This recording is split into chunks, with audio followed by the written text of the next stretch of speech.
આનંદ Rathi એડવાઇઝર્સના પીએમડી fund manager મયુર શાહ આપણી સાથે જોડાઈ ગયા છે. મયુરભાઈ, ઘણું સ્વાગત છે તમારું.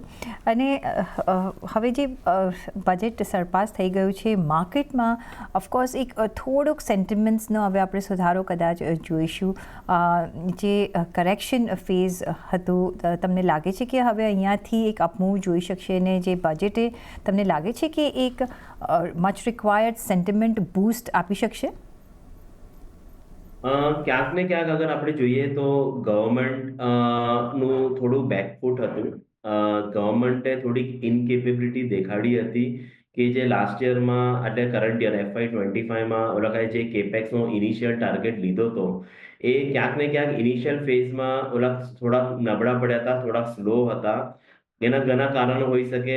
મેઇન ઇલેક્શન બી હતું, પછી સ્ટેટ ઇલેક્શન બી હતું. થોડું ઘણું ગવર્મેન્ટનું ફોકસ એ ડાયરેક્શન પર વધારે હતું, તો કેપેક્સ જોઈએ એટલું થયું નહોતું. એટલે એક ઘણો બેકલોગ ક્રિએટ થઈ ગયો હતો. બીજી બાજુ એ બેકલોગ ક્રિએટ કારણે એ પણ થયું હતું કે ગવર્મેન્ટ પાસે ટેક્સ કલેક્શન ને બધું આવી રહ્યું છે, બટ ઓલા એક્સપેન્ડિચર કરી નહોતા શક્યા. તો ક્યાંક ને ક્યાંક એક લિક્વિડિટી ક્રંચ બી સિસ્ટમના અંદર દેખાઈ રહી હતી, જેના કારણે આપણને થોડુંક આઈ કેન સે પરફોર્મન્સ ઇકોનોમી લેવલ પર થોડુંક સ્લો હતું. થોડુંક અપટેક કામ કે છે કે ઇકોનોમિક લેવલ એક્ટિવિટી જે હતી થોડી સ્લોમાં ચાલી રહી હતી. ગવર્મેન્ટે રિયલાઇઝ કર્યું છે કે આ કમ્પ્લીટ બર્ડન સેન્ટ્રલ ગવર્મેન્ટ પોતે પોતાના હાથમાં રાખે, એના કરતાં બેટર છે કે બજેટેડ એલોકેશનમાં જે કેપેક્સનો જે ખર્ચો છે એ ક્યાંક ને ક્યાંક વાયા કે સ્ટેટ ગવર્મેન્ટના હાથમાં થોડું ઘણું કેપેક્સ એલોકેશન વધારી દે. વાયા પાર્ટનરશિપ PPP મોડલ પર જઈને ઓલકાએ એન્શ્યોર કર્યું છે કે સ્ટેટ ગવર્મેન્ટ પણ થોડું ઘણું કેપેક્સનું બર્ડન લે, ઓલકા પોતાના પ્રોજેક્ટ પોતે આઈડેન્ટિફાઈ કરે, અને એના માટે ગવર્મેન્ટે ઓલકાને 1.5 લાખ કરોડનો એક ઇન્ટરેસ્ટ ફ્રી આઈ કેન સે લોન પણ આપવા તૈયાર છે ફોર ધ નેક્સ્ટ 50 years. તો બજેટેડ એલોકેશનમાં અગર આપણે કેપેક્સ પોઈન્ટ ઓફ વ્યૂથી જોવા જઈએ તો પાછળથી થોડુંક લેગથી પિકઅપ થવાનું છે, કેમ કે ડિસેમ્બરમાં ઓલરેડી કેપેક્સ એલોકેશન વધવાનું સ્ટાર્ટ થઈ ગયું છે. અને માર્ચમાં પણ જે બેકલોગ છે એ પણ ઝડપથી વધશે ક્યાંક ને ક્યાંક. તો જે કેપેક્સ રિલેટેડ ઇન્ફ્રાસ્ટ્રક્ચર રિલેટેડ ઘણા બધા એવા સેક્ટર હતા જે ચેલેન્જીસ ફેઝમાં ચાલી રહ્યા હતા, જ્યાં કરેક્શન પણ આપણે સારું એવું જોયું છે, ત્યાં આપણને ધીરે ધીરે પિકઅપ આવતા દેખાઈ જશે. બીજી બાજુ ગવર્મેન્ટે એ કર્યું છે કે જે કન્ઝમ્પશન થીમ કે કન્ઝમ્પશન પર વધારે ફોકસ કર્યું છે આજની તારીખમાં, કે ટેક્સ રિલીફ જે આપ્યું છે, ક્યાંક ને ક્યાંક આપણે ઘણા બધા એવા સેક્ટર જે કન્ઝ્યુમર ડિસ્ક્રિશનરી સાઇડ પર હશે ત્યાં આપણને મોમેન્ટમ પિકઅપ થતા દેખાશે. અને વિથ ઇમિડિયેટ ઇફેક્ટ આમ એમ કે છે કે એપ્રિલ ઓનવર્ડ જેમ જેમ લોકો પાસે I can say post tax ઓલા પાસે સરપ્લસ જે વધવાનું સ્ટાર્ટ થઈ જશે, એક ઇમિડિયેટ કન્ઝમ્પશનમાં બૂસ્ટ મળશે. એટલે જે કમ્પ્લીટલી ફ્રન્ટ લોડેડ ગવર્મેન્ટ જે કામ કરી રહ્યો હતો, બૂસ્ટ આપી રહ્યો હતો ઇકોનોમીને, એને થોડું ઓલ અરાઉન્ડ બૂસ્ટ આપવાની કોશિશ કરી છે કે કન્ઝમ્પશન થ્રુ પણ ડિમાન્ડ વધે, side by side capex through પણ ડિમાન્ડ વધે. આજની તારીખમાં આ બેઝ ફોર્મેશન સ્ટેજમાં માર્કેટ ચાલી રહ્યું છે.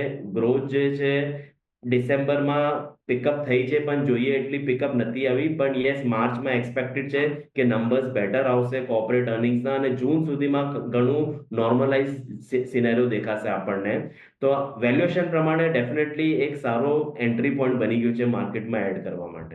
તો valuation point of view definitely અહીંયાથી એક સારો એન્ટ્રી પોઈન્ટ તમને મળશે માર્કેટમાં, અને આગળ જતાં મે બી હવે એક બે ક્વાર્ટર બાદ તમને એક અપસ્વિંગ માર્કેટમાં દેખાઈ શકે છે.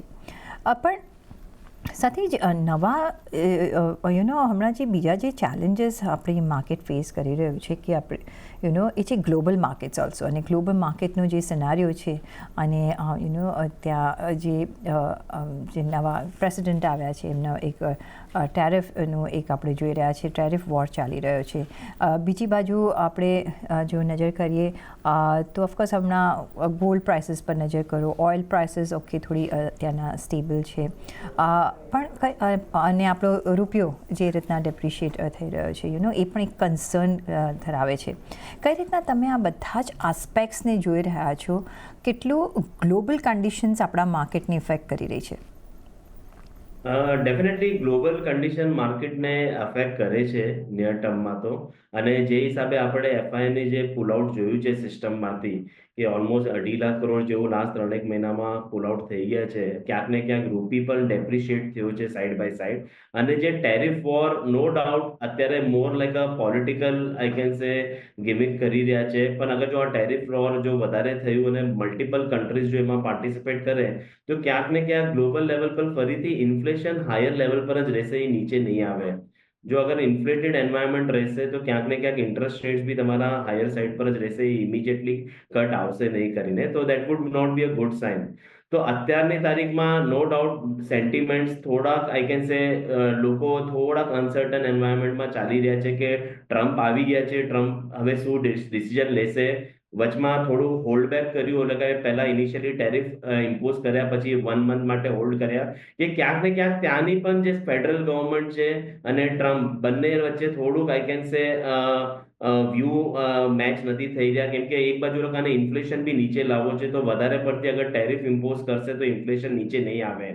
તો ઇમિડિયેટલી એમ કહી શકીએ કે અત્યારે ખાલી એક માર્કેટ આઈ કેન સે પોલિટિકલ ગેમિંગ થઈ રહ્યું છે, બટ અધરવાઇઝ લોંગર રનમાં બહુ વધારે ટેરિફ ઇમ્પોઝ નહીં થઈ શકશે. ઓવરઓલ તમારે ગ્લોબલી કનેક્ટેડ રહેવું જ પડશે. 1 આધ 2 મહિના પછી લોકો આ બધી ઇવેન્ટને લગભગ ભૂલવાનું સ્ટાર્ટ કરી દેશે. અત્યારના જેટલા પણ અનસર્ટિનિટી ચાલી રહ્યા છે, એન્ડ લોકો ઓવરઓલ મેક્રો ફંડામેન્ટલ અને કોર્પોરેટ અર્નિંગ્સ પર ઇન્ડિયામાં વધારે ફોકસ કરશે. ઇન્ડિયાના રિલેશનશિપ ઓવરઓલ યુએસ સાથે સારા છે, તો કદાચ ઇન્ડિયા માટે કદાચ એટલો બધો ડેમેજ કદાચ ન પણ આવી શકે. બટ યસ, આપણે એને ક્લોઝલી વોચ રાખવું પડશે કે કેવી રીતે મૂવમેન્ટ થઈ રહી છે. કદાચ કોઈક સેક્ટરમાં કદાચ વધઘટ આપણને દેખાઈ શકે છે અગર જો ટેરિફ વધારે ઇમ્પોઝ થયા છે તો. એબ્સોલ્યુટલી. તો ઓફકોર્સ એક નજર આપણી ત્યાં તો બનેલી જ છે. પણ અત્યારના જે રીતના આપણે માર્કેટની સિચ્યુએશન જોઈ છે, જે રીતના આપણે વોલ્ટાલિટી જોઈ છે, જે રીતના આપણે કરેક્ટિવ ફિગર આઈ મીન જે પીરિયડ છે એ આપણે લાંબો ચાલતા જોયો છે. અને પ્લસ ઓફકોર્સ ફ્યુચરિસ્ટિક જો થોટ રાખીને આપણે આગળ જો નિવેશ કરવું હોય, કઈ રીતના એઝ અ ફંડ હાઉસ તમે અત્યારના નિવેશ કરી રહ્યા છો, કઈ રીતના અને જે ઓફકોર્સ જે આપણા થર્ડ ક્વાર્ટરના નંબર્સ જે એક આપણને થોડુંક વે બતાવી શકે છે, કઈ રીતના તમે નિવેશ કરી રહ્યા છો?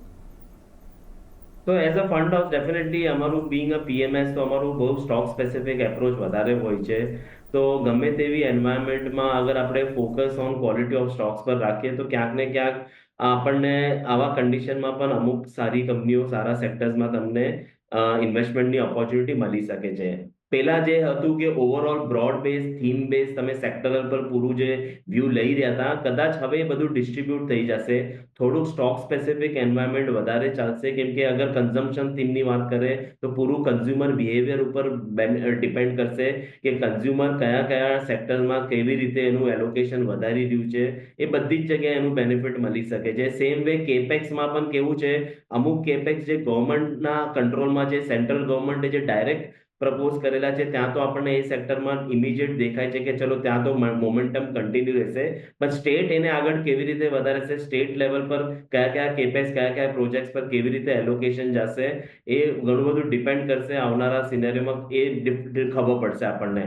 તો અત્યારની સિચ્યુએશન એવી છે કે તમારે બહુ સ્ટોક સ્પેસિફિક રહેવું પડશે. આજની તારીખમાં કોર્પોરેટ અર્નિંગ્સમાં તમારા જો નંબર્સ, કોર્પોરેટના નંબર્સ થોડા ઘણા બી બિલો એક્સપેક્ટેશન હશે તો ત્યાં તમને હજી પણ થોડું ઘણું કરેક્શન જોવા મળી શકે છે. જો કે આપણે ઓલરેડી એક સારો એવો કરેક્શન જોઈ ચૂક્યા છે બ્રોડર માર્કેટમાં. મિડ કેપ, સ્મોલ કેપમાં પણ આપણને ઓન એન એવરેજ 20% થી 40% ઘણા એવા સ્ટોક પોતાના પીક લેવલથી નીચે આવી ચૂક્યા છે. પણ કરંટ લેવલથી હજી કોન્ફિડન્સ વધારવો હોય તો તમારા કોર્પોરેટ અર્નિંગ્સનો સપોર્ટ કન્ટિન્યુઅસ જોશે આ લેવલથી. તો અમે અત્યારની તારીખમાં એ જ સેક્ટર્સમાં અને સ્પેસિફિકલી કેપેક્સમાં પણ અમુક સેક્ટર લાઈક પાવર સેક્ટર પર હજી પણ અમારો વ્યૂ પોઝિટિવ છે.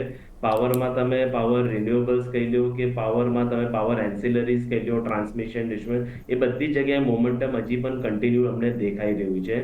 રિગાર્ડિંગ જે રોડ, રેલવે, ઇન્ફ્રાસ્ટ્રક્ચર અને એમાં કદાચ અમે થોડુંક રેલવેઝ જે છે એ બધામાં થોડું વેઇટ કરશું કે સ્ટેટ અને સેન્ટ્રલ બંને કેવી રીતે આગળ વધી રહ્યા છે, એમાં એલોકેશન કેવી રીતે ધીરે ધીરે વધશે. કન્ઝ્યુમર ડિસ્ક્રિશનરીમાં અમે પહેલાથી પણ પોઝિટિવ હતા અને આજે પણ લુકિંગ એટ ધ સિનેરિયો જે ગવર્મેન્ટે ટેક્સ રિલીફ આપ્યા છે તો કન્ઝ્યુમર ડિસ્ક્રિશનરીમાં પણ સિલેક્ટિવ કંપનીઝ અત્યારે પણ ઘણી સારી કરી રહી છે. ઓટો એન્સિલરી કહી દો કે એમાં કન્ઝ્યુમર ડ્યુરેબલ્સ કહી દો, વ્હાઇટ ગુડ્સ મેન્યુફેક્ચરિંગ કંપનીઝ કહી દો કે બધા સેક્ટરમાં હજી પણ અમારું વ્યૂ જે છે એ પોઝિટિવ ચાલી રહ્યું છે. ઓકે, તો ઓફકોર્સ મે બી રેલવે ઇન્ફ્રાસ્ટ્રક્ચરમાં તમે વેઇટ કરશો, પાવર, રિન્યુએબલ્સ, ટ્રાન્સમિશન, એન્સિલરી એ તમને ગમે છે, કન્ઝ્યુમર ડિસ્ક્રિશનરી તમને ગમે છે, તો એમાં આપણે અને અહીંયા આ સેક્ટરમાં હજી પણ આપણે વધારે અપમૂવ આવી શકે છે. જે રીતના ડિસ્પોઝેબલ ઇન્કમ હાથમાં આપી છે ટેક્સપેયરના હાથમાં, જેની ઓફકોર્સ આપણને ઇફેક્ટ હજી થોડા વખત લાગશે, 1-2 ક્વાર્ટર આપણે જવા દેવા પડશે, પણ એક અહીંયાથી એક આપણે ઓફકોર્સ અપમૂવ જોઈ શકીએ છીએ ને આ એની વિચ વેઝ આ સેક્શને સારું એવું કામ કર્યું છે. પણ જો મયુરભાઈ તમે ઓફકોર્સ એક કેપેક્સનો થીમની વાત કરીને સાથે સાથે કન્ઝ્યુમર ડિસ્ક્રિશનરી, કન્ઝ્યુમર સ્પેન્ડિંગની પણ વાત કરી, જે વિચ વિલ ગો મે બી આશા રાખી રહ્યા છે કે હેન્ડ ઇન હેન્ડ જશે. પણ જે બીજો એક જો બજેટ પોઈન્ટ ઓફ વ્યૂ આપણે સેક્ટર્સ લઈએ તો જે કન્ઝ્યુમર ડિસ્ક્રિશનરીમાં પણ આવી જાય છે એ છે ટુરિઝમ. અને અહીંયા આપણે જે ડિસ્ક્રિશનરી સ્પેન્ડિંગમાં આનો મોટો ભાગ રહ્યો છે ને આ સેક્ટરને મોટો લાભ થયો છે. કઈ રીતના તમે જોશો ગોઈંગ ફોરવર્ડ, તમે અહીંયા કન્ઝ્યુમર ડિસ્ક્રિશનરીમાં અહીંયા કેટલો ભાર આપશો? નહીં, ડેફિનેટલી ટુરિઝમમાં તો તમે જોશો તો અલગથી સેપરેટલી ગવર્મેન્ટે પણ એક બૂસ્ટ આપવાની કોશિશ કરી છે. નવા બજેટમાં અનાઉન્સમેન્ટ બી કર્યું છે કે 50 નવા ટુરિસ્ટ ડેસ્ટિનેશન માટે પણ કરી રહ્યા છે.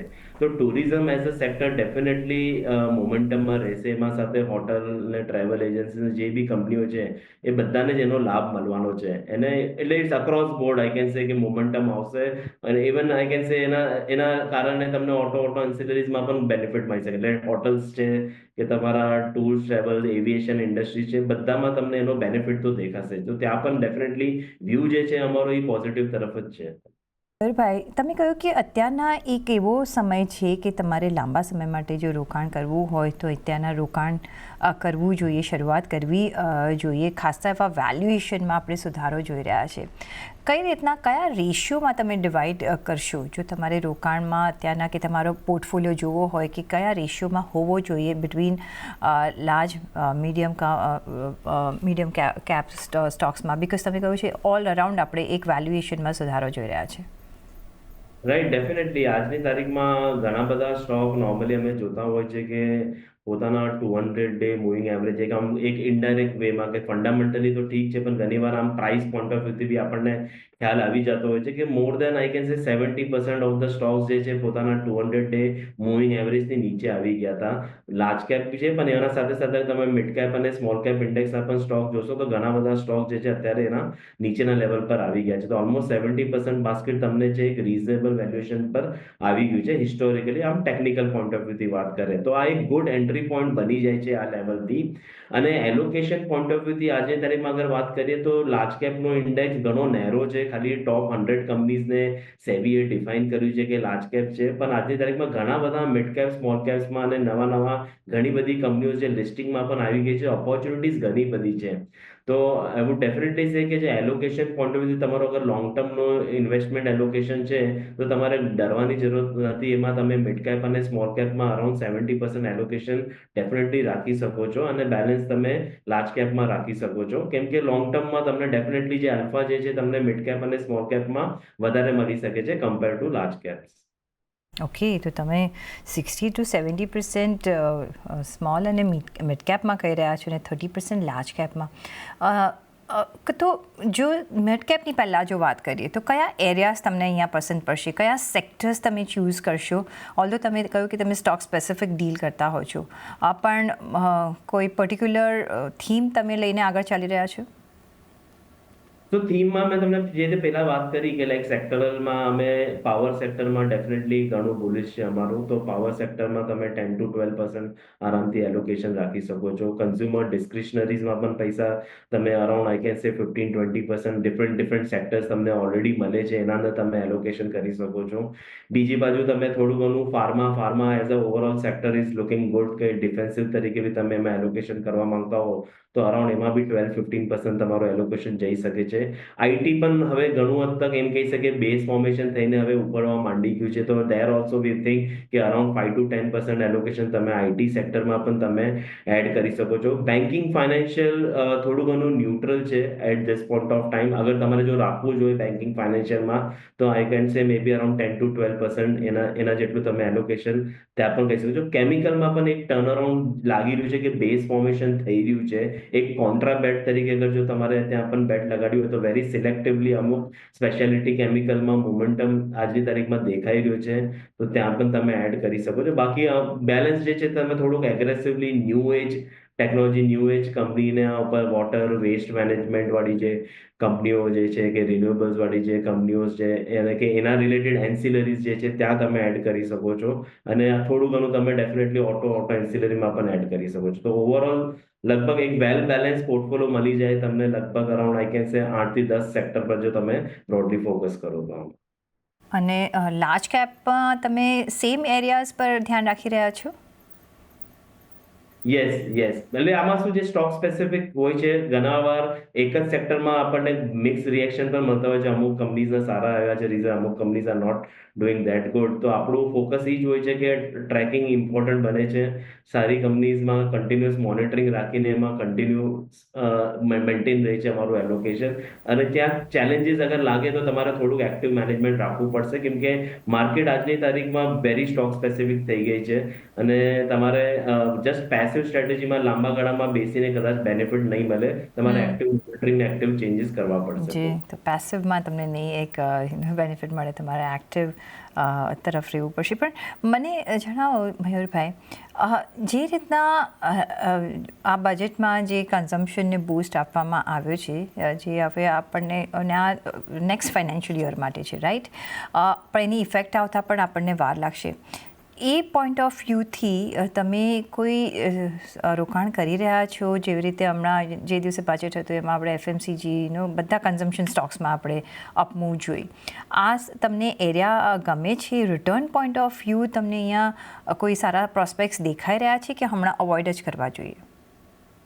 એફએમસીજી ક્યાંક ને ક્યાંક અમને નથી લાગતું જે કન્ઝ્યુમર બિહેવિયર જે વધારે જે કન્ઝ્યુમર પાસે જો સરપ્લસ પૈસા આવશે એ એફએમસીજીમાં એક લેવલથી વધારે જશે નહીં, કેમ કે these are I can say consumer non discretionary કેટેગરીમાં આવી જાય છે, કે જે લોકો એક જરૂરિયાતની વસ્તુ છે તો ત્યાં તો ઓલરેડી લોકો જે ખર્ચા કરી રહ્યા છે એ નોર્મલ થઈ જ રહ્યું છે.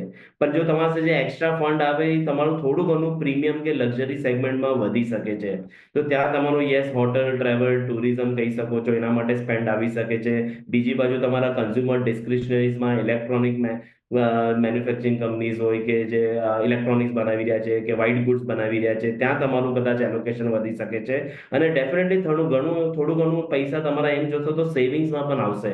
જે ફાઇનાન્શિયલ સેવિંગ્સનો કલ્ચર જે સ્ટાર્ટ થઈ ગયો છે ઇકોનોમીમાં, જે નંબર ઓફ આઈ કેન સે ઇન્વેસ્ટર્સ જે આપણા ઇક્વિટી માર્કેટમાં અને બીજા મલ્ટિપલ જગ્યાએ પાર્ટિસિપેટ કરીએ છીએ, તો ત્યાં પણ તમને એનો એલોકેશન ડેફિનેટલી દેખાશે. તો અક્રોસ બોર્ડ તમને એ કન્ઝ્યુમરના જે ડિસ્ક્રિશનરીમાં પૈસા જે છે સેવિંગ્સમાં પણ જશે અને એક્સપેન્ડિચરમાં પણ દેખાશે તમને.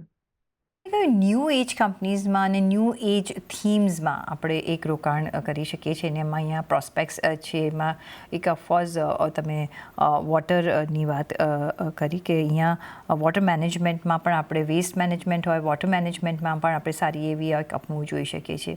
બીજા છે ઈ કોમર્સ પ્લેટફોર્મ્સ છે, જેમાં આપણે એક સારી અપમૂવ જોઈ છે, બીટ ફૂડ ડિલિવરી ઓર બીટ આપણે ડોર સ્ટેપ પર જે રીતના આપણે વસ્તુઓ આવતા જોઈ છે. કઈ રીતના તમે આ થીમ એમાં આ સ્પેસમાં કોઈ થીમ તમને પસંદ છે? તો ડેફિનેટલી વોટર વેસ્ટ મેનેજમેન્ટમાં ડેફિનેટલી અમારું એલોકેશન બી છે. So we are quite positive over there. ઈ-કોમર્સમાં થોડુંક સિલેક્ટિવલી જવું પડશે કેમ કે વેલ્યુએશન બી આ સ્પેસમાં થોડું ઘણું સ્ટ્રેચ ચાલી રહ્યું છે. એક્સપેક્ટેશન બી લોકોની વધારે છે. તો અમારે ડેફિનેટલી ક્યાંક ને ક્યાંક બેલેન્સ કરવું પડતું હોય છે વેલ્યુએશન અને ગ્રોથના બેસિસ પર. તો ત્યાં હજી અમારો એલોકેશન એટલો છે નહીં ઓન ધ ઈ-કોમર્સ સાઇડ પર. બટ યસ, બીજી બાજુ કન્ઝ્યુમર ડિસ્ક્રિશનરીમાં વ્હાઇટ ગુડ્સ સાઇડ પર definitely electronic manufacturing service side પર ડેફિનેટલી અમારો એલોકેશન છે. જી ઓફકોર્સ. તો એક સ્ટોક સ્પેસિફિક, થીમ સ્પેસિફિક આપણે આગળ વધવાનું રહેશે અને રોકાણની તકો ઘણી બધી છે. વેલ્યુએશન પોઈન્ટ ઓફ વ્યૂ અત્યારના આપણે ખાસા એવા કમ્ફર્ટેબલ ઝોનમાં છે મિડ કેપમાં અને બ્રોડ માર્કેટ્સમાં. તમે મે બી અકોર્ડિંગ ટુ મયુરભાઈ 70% ઓફ એલોકેશન રાખી શકો છો કારણ કે ત્યાં તમને આલ્ફા જનરેટ થશે અને 30% તમે લાર્જ કેપમાં પણ મૂકી શકો છો. તો હોલ એન્ડ હોલ આપણે જે ઇન્વેસ્ટમેન્ટની જર્ની છે એ ચાલુ જ રાખવાની છે, જે માર્કેટ અત્યારના એક સારા લેવલ્સ પર છે. આપણી સાથે જ મયુરભાઈ, ઘણો આભાર તમારો અમારી સાથે જોડાવા બદલ અને એઝ યુઝ્યુઅલ આપના વેલ્યુબલ વ્યૂઝ અમારી સાથે શેર કરવા બદલ. અને એ સાથે જ મને પણ આપશો રજા. પણ જોડાયેલા રહેજો CNBC બજાર સાથે. નમસ્કાર.